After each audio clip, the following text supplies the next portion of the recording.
Well, the topic of natural capital couldn't be more relevant for anyone who loves nature, rewilding, because this is really the future of funding for the nature movement. This is how we scale up nature restoration on a global scale. It was David Attenborough who said we've got to rewild the world. And given the economic use of most of the land in the world is pretty marginal, it doesn't take much of a shift in the incentives to create dramatic rewilding. So there are rewilding projects in Kazakhstan the size of Germany. There's 3 million acre rewilding project in the north of Montana. There are enormous projects happening out there resulting from quite a small shift in incentives. So natural capital markets are the key, and as things are currently, nature-based carbon is the biggest component and the most readily available source of revenue for natural capital projects. So it's hugely topical and very relevant for anyone interested in advancing that agenda. So we've got a really exciting debate today. On one side, we've got a group of people who are going to argue the motion that carbon markets are dead in the light of recent scandals and issues around integrity and famous articles in The Guardian, political shifts, investor skepticism. And then on the right, we've got the optimists who say, no, no, no, these are just, these shakedowns are going to be very useful in the long run, and the market is well on its way to fulfilling its great promise of rewilding the world. I'm not going to do introductions, and they're not going to do introductions. The idea is that we'll leave introductions to the end, so that the introductions they might make don't color their arguments that they're going to make. Please vote at the start and again at the end, and also we'll make space for questions and concise interventions from the audience as well. So with that, I think we were going to ask each side to make an initial argument of 1 or 2 minutes, starting with those that are in favor of the motion. So, very good. So, hello everyone. Our thesis is that we cannot build trust in a system that has ultimately lost legitimacy and lacks scale. And what do we mean by that? What's underpinning this? Well, as many of you will have seen, there's been scandals throughout the market around the legitimacy of carbon credit projects, phantom credits, etc., people making spurious claims off credits that are actually not in existence. There's been many challenges with this, and exposés don't just involve actually the credits delivering. They actually talk about then the claims that people are making around community benefits, etc., capital going back to helping indigenous people that are not happening. And therefore, this lack of legitimacy is pushing investors away and meaning that this market can inherently not achieve what it's meant to achieve. There's also incredible amounts of infighting changing within the sustainability sphere about whether credits can or cannot be used, whether they're going to be scaled enough, and we believe they won't be able to be scaled big enough, and that there'll be so much infighting that that uncertainty will drive investors away. Without investment, this will wither and die like a tree without water. There's also the carbon paradox as well, which is ultimately we must reduce emissions. Reducing emissions costs a lot of money, whilst also building a removals and a carbon market to help pick up the tab when we can't achieve that. It is in our opinion, it's not possible for us to be able to do that because in the sense that when it comes to the carbon paradox, as it's called, we can't do both. So therefore, our focus should be on reducing and less looking to market mechanisms to deliver carbon sequestration and reduction at scale.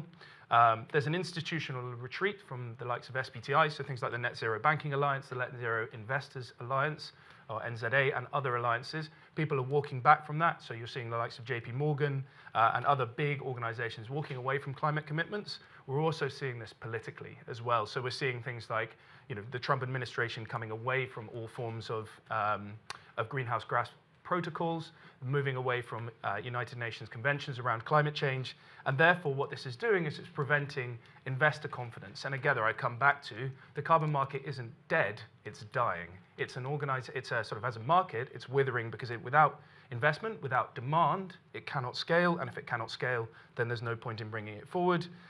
There's a challenge with integrity. A lot of the time we talk about integrity.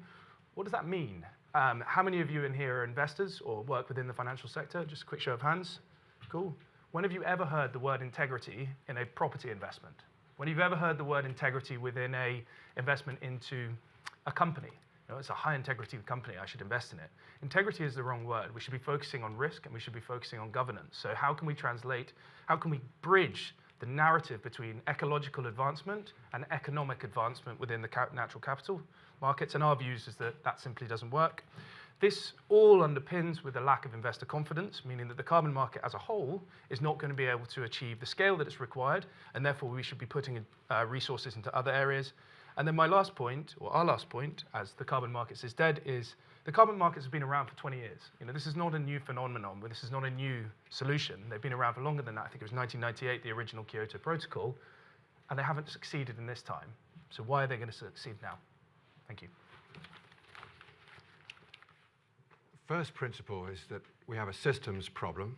Climate change is a systems problem. The natural systems that are at risk, partly because of climate change, need to be addressed in their complexity. And we have a messy liberal democracy and a market system for creating value. So if you want to find a way of solving the climate change problem and the biodiversity problem within our economy, you have to find an intervention that puts a value on the work done to reduce greenhouse gas emissions, to draw down carbon into natural systems, and to reward the behaviors that you require to take carbon out of the atmosphere. And in a market economy, the best way to do that is to use a market mechanism which allows you to find the right price between buyers and sellers, and to constantly find that price within a structure which is designed to achieve an outcome. And the regulated, the compliance markets are just that. They're policy-driven markets. They can be set and reset in order to achieve that outcome. And there are many of them. So the first principle, that you need to value carbon one way or another, takes you to the next one, which is how best to do that. And there are a number of mechanisms, taxes, regulations, or a market mechanism where the price signal can be set and reset according to supply and demand, and constantly monitored to see it's delivering an outcome. And we have that example. We've done it for many years in the emissions trading system in Europe, and there are now 36, 37 ETS systems in the world, and another 20 coming. And they're in all the big growth economies. So yes, Europe is the largest to date and is extending itself into other domains and very direct relevance to many of the businesses that you're involved with, investing in them or being a part of them now. But China, India, Indonesia, Turkey, Korea, these are all places that are valuing carbon in their own systems. And the voluntary market's been out there for a while. It's had many difficulties in its growth phase, but there's nothing really complicated about a private contract to deliver a particular outcome. But what's interesting now is that all of the experience in that marketplace, including the work done on the legal side to create the asset itself, because that is the asset you trade, which is the contract itself, all those contracts make a market ready to move between voluntary and compliance, where the scale is and where the demand is. And we're right at that point now. And when you see the connection between contracts delivering an outcome in one part of the world and a compliance system that creates demand, you can see how you can create a set of incentives that travel across the whole of an economy and make connections around the world. And we are right there now. And most of the most valuable examples of investments in a price for carbon and the projects have higher value if they are also investments in other values, biodiversity being one, or social value, or some combination.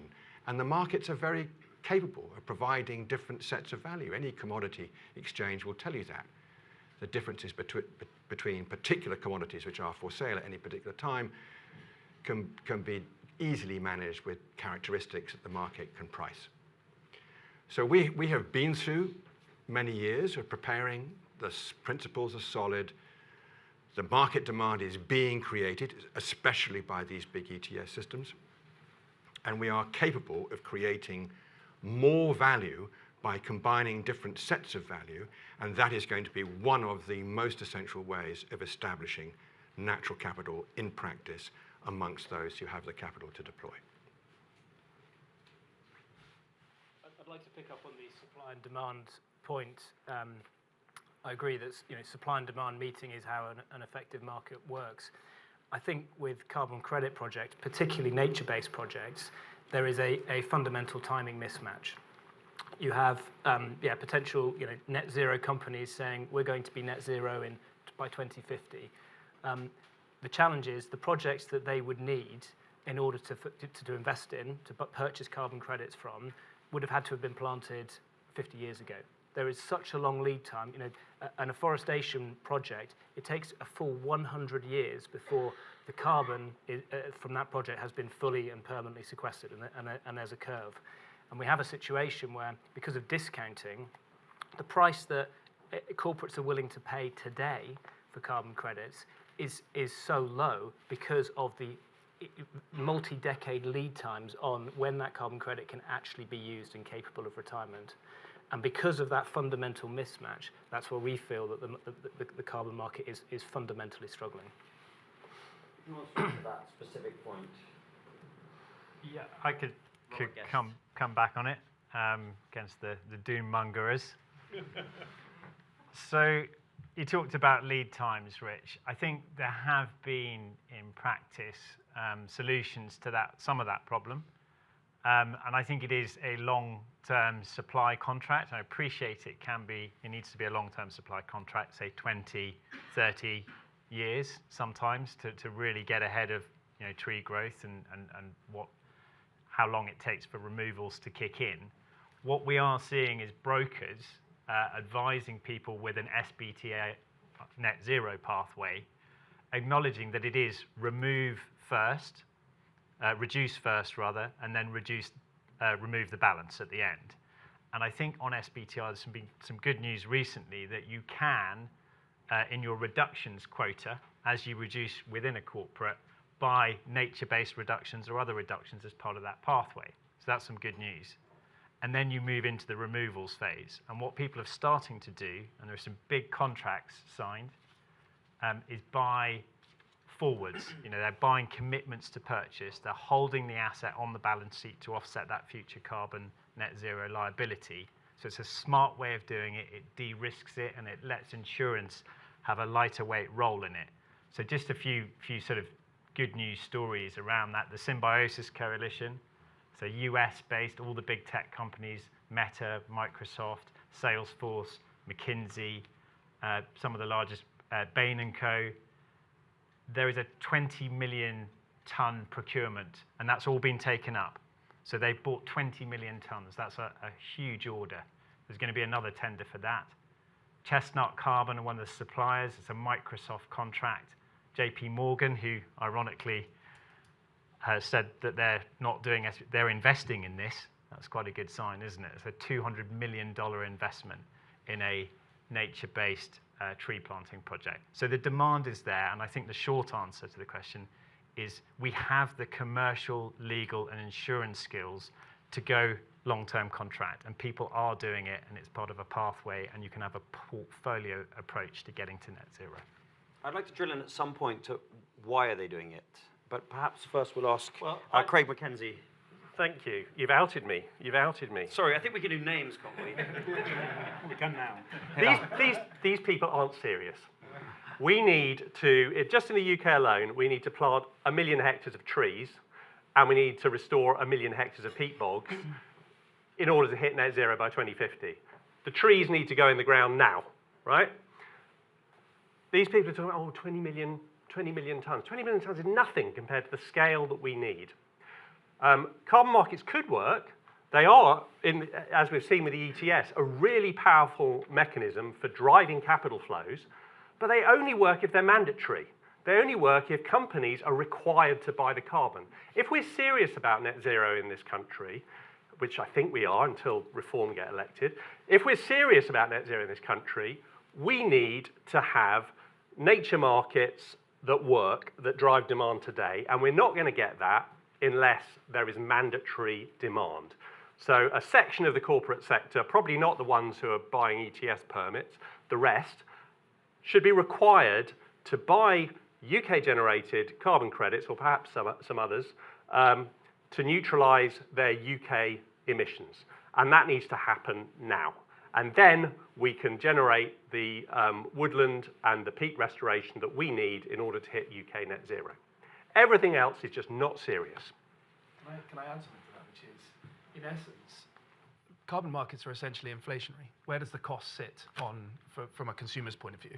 The cost sits on the consumer. So ultimately, whether we want to pay for it up front, i.e. as part of a service, ultimately it's inflationary. So what is always going to be done is if you create a ETS that is essentially driving customers, mandating businesses to apply and to be that, that's inflationary. And which organization or which political party want to push inflationary measures in a high inflationary environment that we're in? And therefore, we just don't see it happening. And so it's not going to become mandatory. And if it doesn't become mandatory, then, again, as Craig says, what's the point? Because it's not going to be able to deliver the scale that's required. And my last point is there's a premise that demand is going to happen.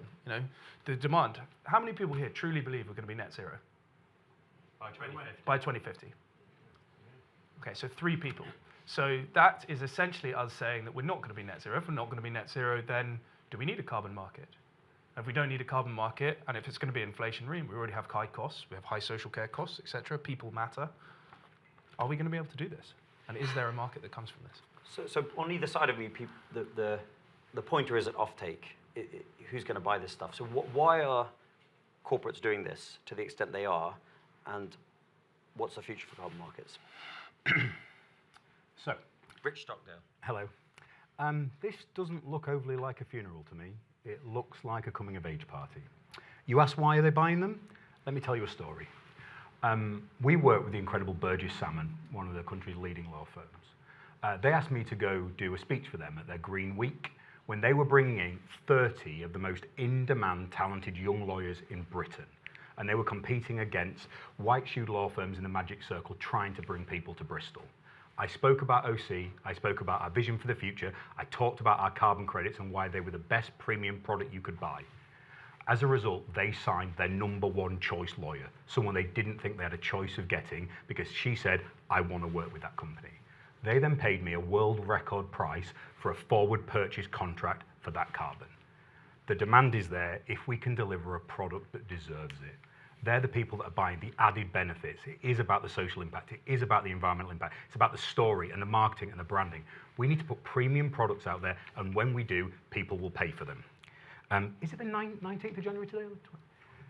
20th of January today. Microsoft have bought 5 million tons of carbon credits this month. This isn't a funeral. It's natural evolution. We messed up things in the past. We've improved. We've learned. We've moved on. My final point is, we say we're 20 years into this. The computer was founded at Bletchley Park. You fast forward 20 years, you were still in the 60s. We've only just started in this market. Why do we have the arrogance of thinking we'll get it right straight away? We are learning things every day. Is it a death? No. It's natural selection. It's evolution. We're improving, and the carbon markets have never looked better. So is nature-based voluntary carbon, in your opinion, Rich, is it corporate philanthropy? Is it marketing at this stage? Is Microsoft buying those, whatever you said, 5 million tons this month? Are they doing that for CSR reasons? So they've bought 80 million tons or around there totally. I think they're doing it for a number of reasons. And like everything in life, it's complicated. It's not just for one thing. They're doing it because they've made a commitment that they believe makes them a market differentiator. They think there's value to that company in saying we are net zero. I also think they believe if you fast forward 10 to 20 years, in the absence of being net zero, you will be hit by a regulated market that means you cannot trade, you cannot work. So what I will say is there's a lot of great points coming from that side of the room. Craig's right. Nature-based solutions will not solve this by itself. We will need the next generation of Elon Musk coming up with slightly better political views, but coming up with tools and techniques that strip carbon from this atmosphere. We will need that, but I want my kids to have a fantastic world to live in, woodlands, wetlands, forests, and we can do that using this carbon market as our tool for today as it evolves. So if we think these corporates are gearing up in the voluntary market in preparation for a regulated market, if that's the view, does your position change if you were told next year the European emissions trading scheme is going to permit nature-based carbon, for example? Yeah, but it's explicitly not. The EU ETS has explicitly ruled out nature-based carbon from inclusion. So at the moment, everything's pointing away from mandatory purchase of market carbon. So we need something to change, otherwise we're not going to get there. Robert Guest? Can I just add a bit of a build on what Rich was saying and sort of trying to remove it from politics? And I appreciate there are some moves and forward steps and backward steps in politics. It's difficult. I've got a a hypothesis and something I'd like to put forward, and it's that the accountants and the commercial people, and so you asked why are Microsoft buying credits? And I think the answer to that is because they've looked at the risks in their supply chain. So there's a sort of strapline, it's the supply chain, stupid. So if you rely on nature, and we all do for everything, fundamentally, the air we breathe, all the products, everything is resting upon nature.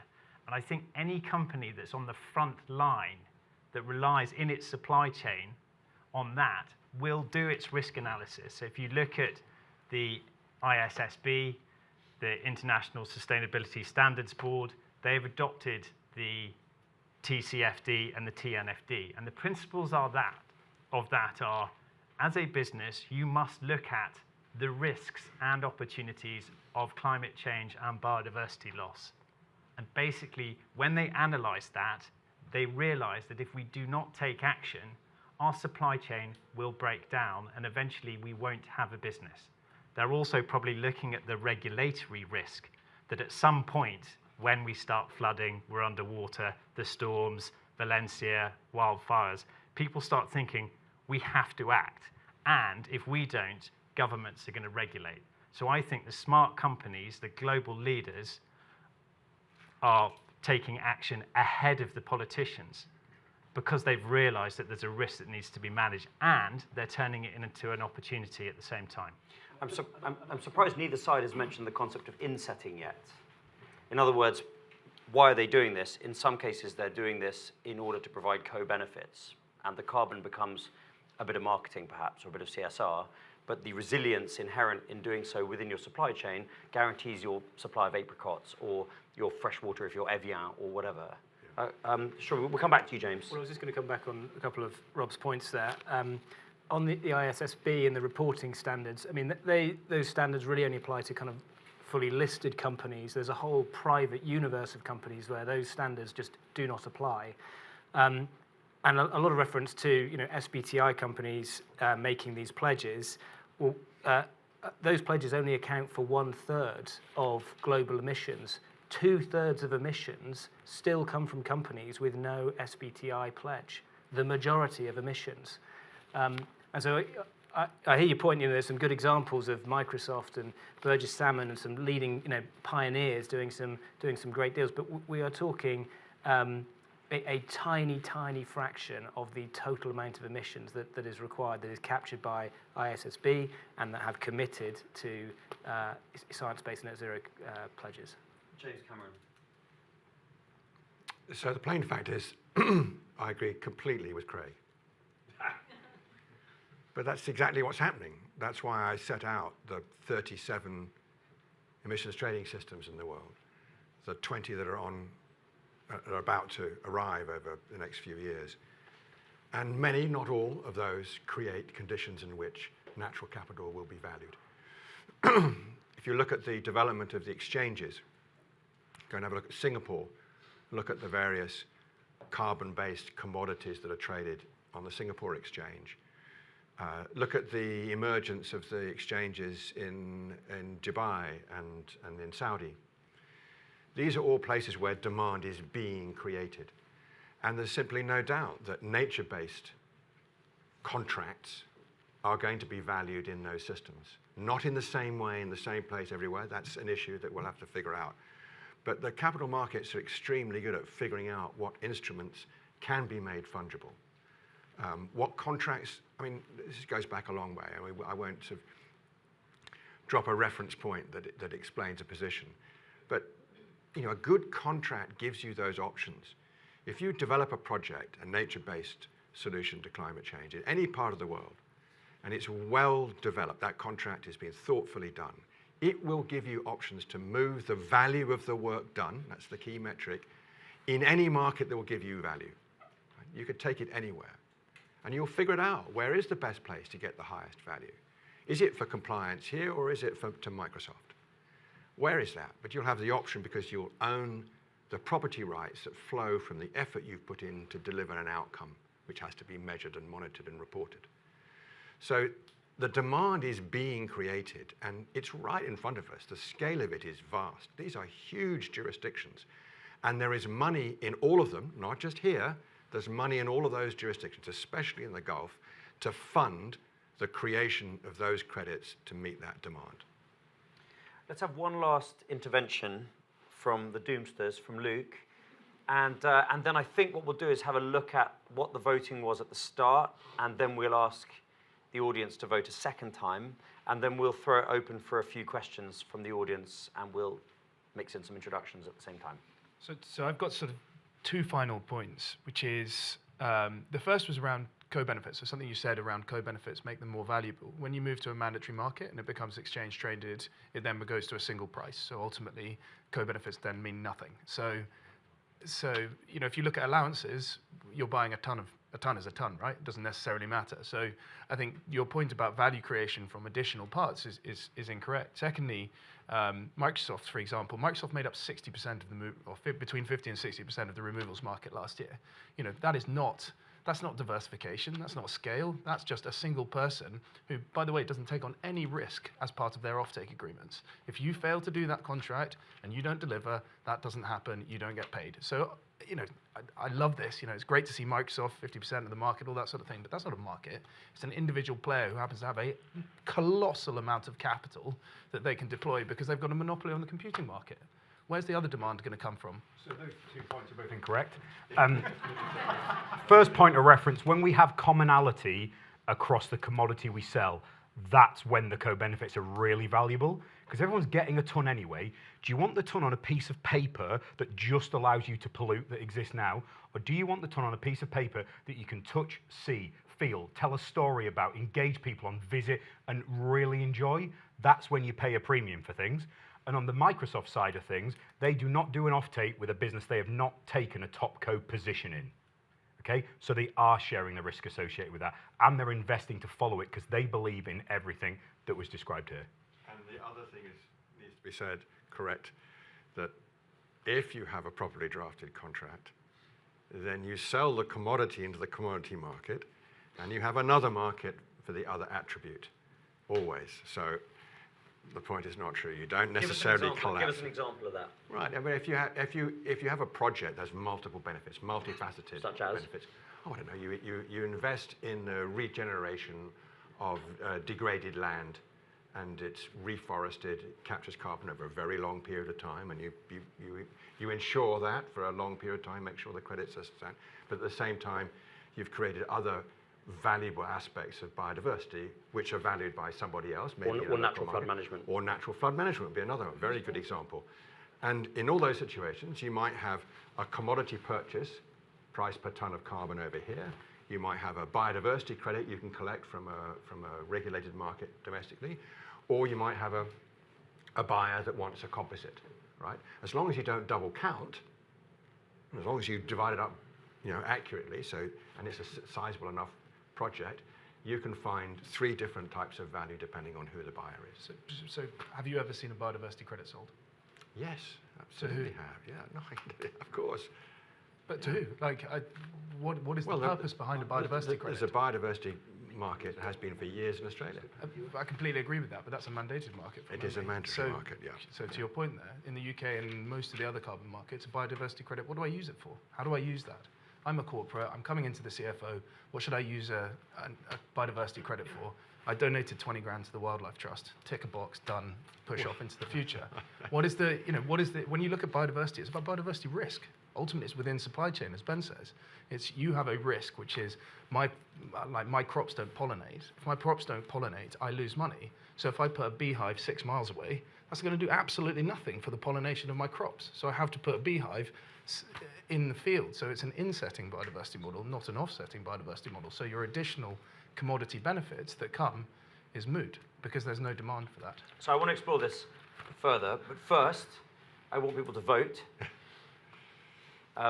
Secondly, I want to invite short contributions from the floor. And if you like, you can pick from either side who you want to answer that. And we'll ask them to introduce themselves in the process. Do we want to do it that way, or does everyone want to give a very brief introduction? Get some questions, that's the best bit. Okay, do we see any hands? There we go. Hi. No one said anything about what happens if the carbon markets don't succeed and the problems that arise from the lack of a market that forces better behavior. Well, let's ask Craig. Well, so the trees don't get planted, the peat doesn't get restored, the projects just don't happen, and that's what I fear is the situation. So I'll introduce myself, shall I? Please. So I'm Craig McKenzie. I've had a career in investment, and now I do various bits of work advising DEFRA on how to try and strengthen the UK carbon market, the Woodland Carbon Code on how to improve the design of the code, and the Even Load Landscape Recovery Project, which is a big cluster of Cotswolds farmers who are going to try and rewild a chunk of the Cotswolds. Hopefully, they'll get the carbon credits. So the fundamental point I want to make is that if a government has a policy goal, net zero, or biodiversity goals, as we do in the UK, and you want to use the carbon markets or the nature markets, absolutely fine. They're a really powerful tool. They can bring private capital at scale. If you want to use this tool, you need to make sure there is going to be demand for your credits. And if you don't make sure, it's a wing and a prayer. You're just hoping that the corporate sector might have a big enough CSR budget in the 2040s to buy these things.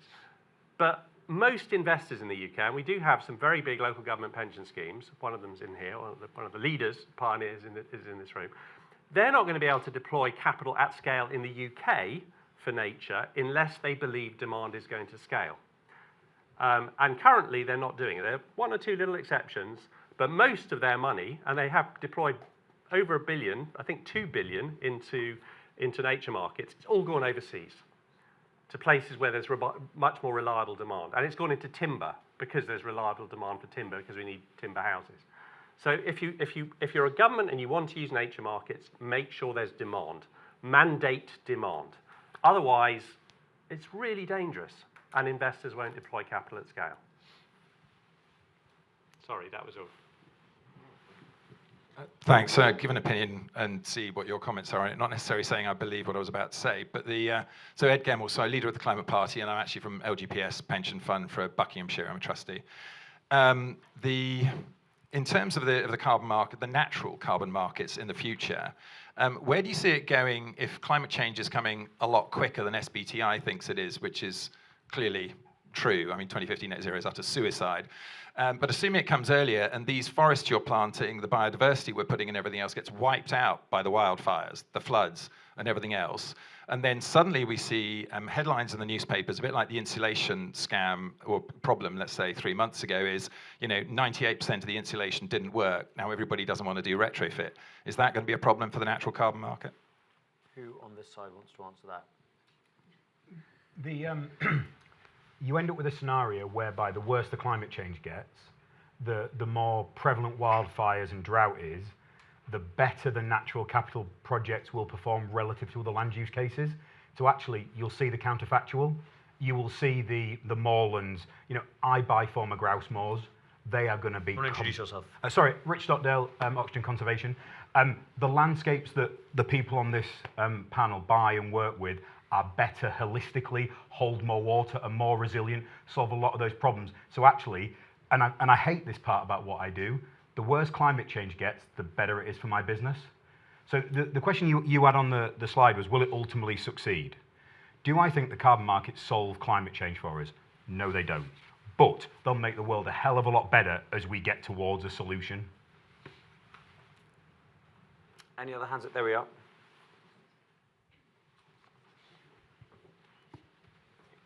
Hi, Genevieve. No one's mentioned Article 6 yet, potentially for the naysayers on the right. Do you think that's automatically doomed to fail, or are you kind of looking forward to seeing maybe how it goes?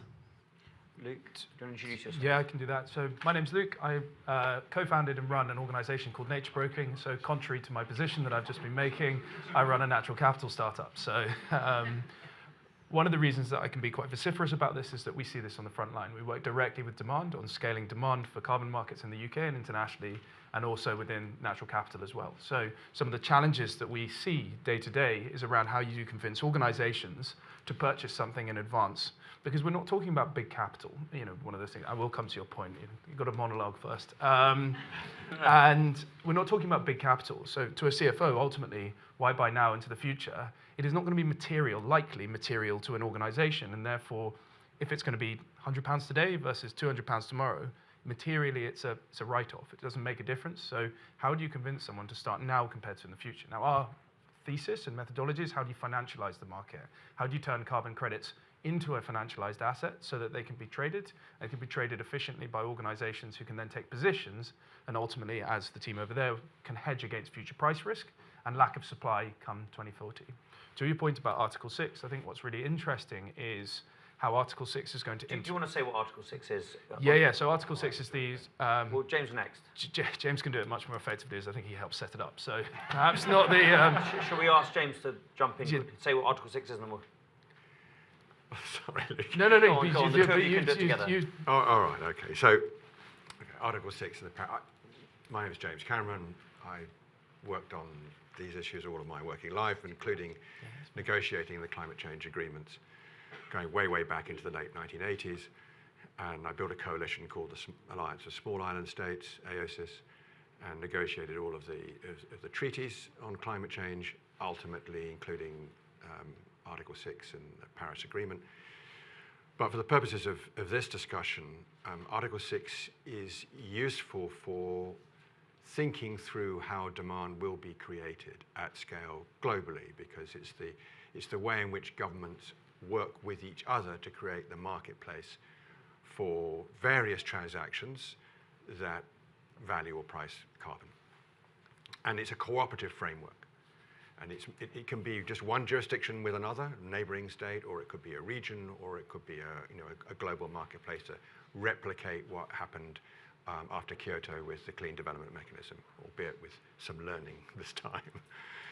And what most governments will be doing is trying to figure out how to get institutions in place that help control the flow of credits, to make sure that there isn't double accounting, to make sure that there are standards in place that protect their own developers or their own natural resources, and ensure that there is integrity in the system.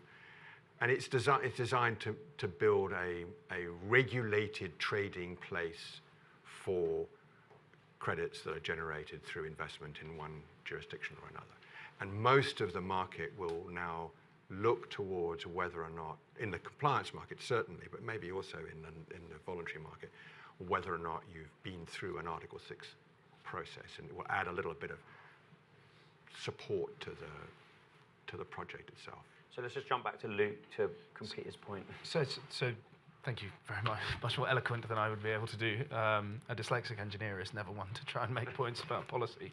I think the really interesting part is that while Article 6 is being implemented, which is what is happening at the moment, COP after COP, little bits are being organised and engaged with. What is going to be really interesting, and I actually don't have an answer, is how the VCM is going to integrate with Article 6, because I think there is a massive risk of double counting, essentially. So when a country has an NDC, ultimately the NDC is a nationally determined contribution. It is in essence, if you know about the ETS, your allowance as a country. Yeah, so I can produce 100 tons of carbon, and that's my NDC, which I set, and they set them at 2035 and 2050, I think, is the allowance. Now, that will involve all forms of carbon across your landscape. So that tree you planted, that tree is also a part of an NDC, so you have double counting. So this is where you have things called lessons of authorization and also corresponding adjustments to allow that to be adjusted into an NDC. Now, when that starts happening, as James very much said, is that will start creating value, because it will then be allowed to be traded not just as part of a 10,000 ton deal or a 2.5 million ton deal with Microsoft. You'll look at a 60 million, 100 million ton deal between Kenya and Singapore, which has actually happened. You know, this is significant. This is not about tidbitting. This is about big scale investment. So I think what's going to be really interesting is how that evolution happens and how that evolves from into NDCs, how that evolves into a regulated market. So again, contrary to my position, regulated markets really do have a place. So I've got, I think we've only got 3 or 4 more minutes. I've got a question that I'd like to put to each of the 6 brilliant panelists that we've got. I think we can deduce that everyone sitting here really wants nature-based carbon markets to work out, even if those on the left have argued very well the case that it may not be what's going to come. My question is, what needs to happen for them to work out? And what can those of us in the room, as investors or policymakers or journalists, what can we do to help make them work out? So what if we just had a quick kind of sum up from each of the 6 panelists to answer those questions? What needs to happen, and what can we collectively do to make it happen? Starting with me? I think so. Why don't we just work from you across it? Brilliant. Okay, so I think we have to look at demand properly through the lens of a corporate, through the lens of risk, and through the lens of quality. You know, why does someone buy this credit? Stripping back everything to do with credits, you know, all that sort of stuff, and we need to look at the value proposition that we're making to corporates ultimately. So we need to look at the accounting principles. You know, how do you account for a carbon credit? Currently, it's all accounted for as an expense. You immediately hit your P&L as soon as you buy that unit, whether it's a PIU, a forward, or an offtake. That's in America. That's actually in law now. In the UK, there's some ways in which you can change that. So until we can unlock the accounting side, which I'm going to put my hand up and do a healthy sort of shrug. We've done that. So with a large law firm, we have a carbon credit capitalized as an asset on a balance sheet. If you take it away from the P&L and you place it as an asset, it has real value. So we're starting to look at a value proposition that doesn't look like here's a nice philanthropic gesture because there's some nice things that we can do, but actually looking like a real asset. And if we can change that, and as investors and people in this room, we have to change the language that we're using. So, you know, I'm sure most people here are in finance. We have to use finance language and allow that to be translated to the individual projects, because without that language, ultimately, the integrity question, everything should be low risk, high quality, good governance. That is what inherently integrity means. So we need to transition the narrative to make it easier for the likes of ourselves in this room to invest in projects so that they can be invested in without having to kind of come up with the worries associated with the carbon markets, because ultimately, at the moment, it's too risky. Thanks, Luke. Yep. That deal hasn't got the play it needs. It's one of the most significant things that's happened in this market ever. Can we get a round of applause for Luke, please?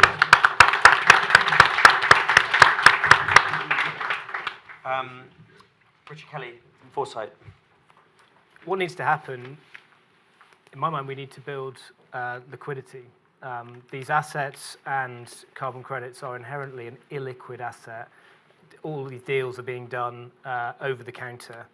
And what we can do about that, in my mind, it's about providing interoperability between voluntary and compliance markets. So, for example, if the Woodland Carbon Code were to be integrated into the UK ETS, and owners of afforestation assets had the choice to either sell over the counter or sell into the ETS, that would overnight bring liquidity to the market, and we see a huge illiquidity discount. You know, the UK and EU ETSs, their carbon prices are trading at sort of 50 to 80 pounds a tonne.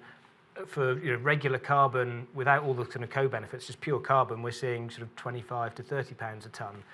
So there's this big discrepancy. By bringing liquidity to the market, we can help drive up the prices paid for voluntary carbon, and it's the price that then economically unlocks vast tracts of land that then become viable for afforestation, for peatland restoration, for rewilding, whatever it might be. So in my mind, it's about liquidity and it's about interoperability between voluntary and compliance markets. Thanks, Richard. Craig, Rich, Rob, and James, you have 30 seconds each. I'm so sorry. So the answer is to make demand for carbon removals mandatory, either through inclusion in the ETS or by mandating the rest of the corporate sector to neutralise their residual carbon emissions.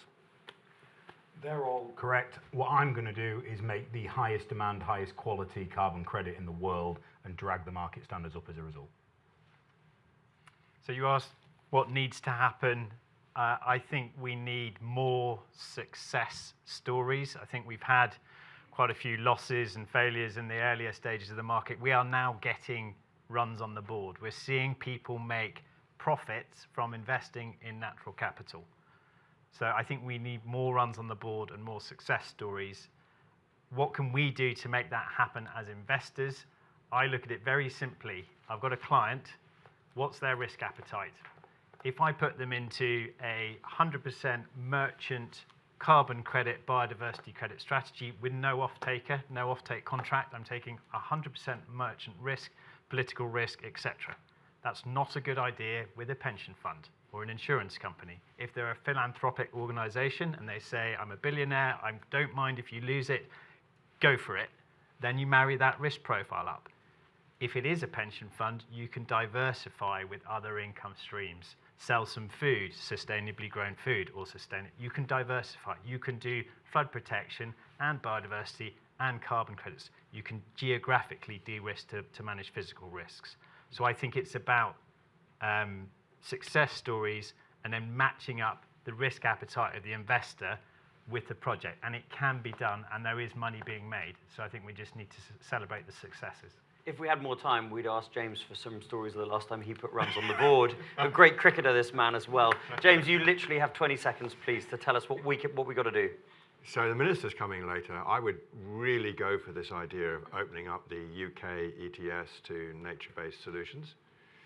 I think we will align with the EU, and so we should take the lead and do it ourselves first, and then take the idea to the EU and allow them to open up a window, very well-guarded window for nature-based solutions. Personally, I would make that global.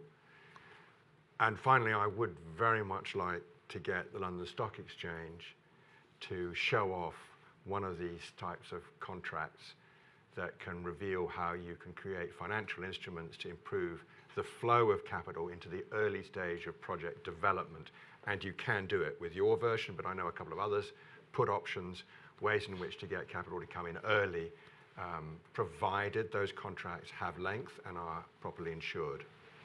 So these are proper people doing very, very important work. I feel very privileged to have sat among you all for the last too long. Sorry, everyone. Thank you very much. I guess the carbon markets are going to live and thrive. Thanks very much to our panelists.